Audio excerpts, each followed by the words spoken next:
السلام علیکم ورحمۃ اللہ وبرکاتہ۔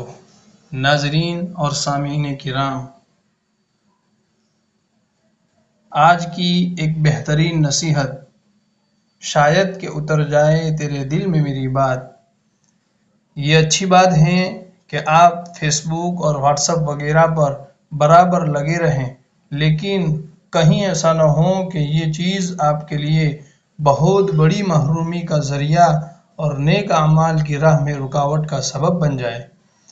کیا یہ محرومی نہیں کہ آپ روزانہ گھنٹوں فیس بک اور واٹس ایپ وغیرہ کی سیر کرتے رہیں، مگر 10-15 منٹ قرآن کریم کے ساتھ گزارنا نفس پر گرا گزرے؟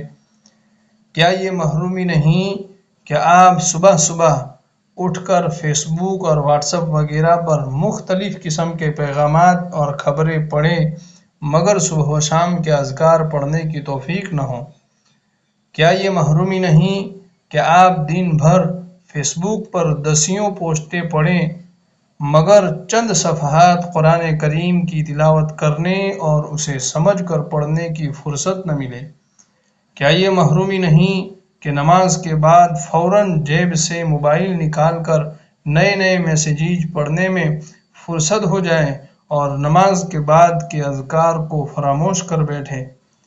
کیا یہ محرومی نہیں کہ آپ کو سوشل میڈیا پر سیر و تفریح کے لیے اچھا خاصا وقت مل جائے، مگر والدین کی خدمت، رشتہ داروں کے ساتھ صلہ رحمی اور عزیز و اقارب کی خبر گیری کے لیے وقت اور فرصت نہ ملنے کا شکوہ ہو؟ کیا یہ محرومی نہیں کہ آپ دیر رات تک فیس بک اور واٹس ایپ وغیرہ چلانے میں مصروف رہیں، مگر وضو کر کے تنہائی میں اللہ کے سامنے ایک سجدہ کرنے کی توفیق نہ ملے؟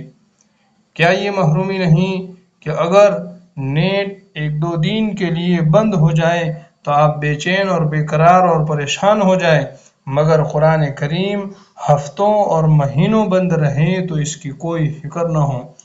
اللہ تبارک و تعالی سے دعا ہے کہ اللہ ہم سب کو برابر اپنے ذکر و شکر کی توفیق عطا فرمائیں اور اپنی عبادت میں غفلت اور لاپرواہی سے محفوظ رکھیں۔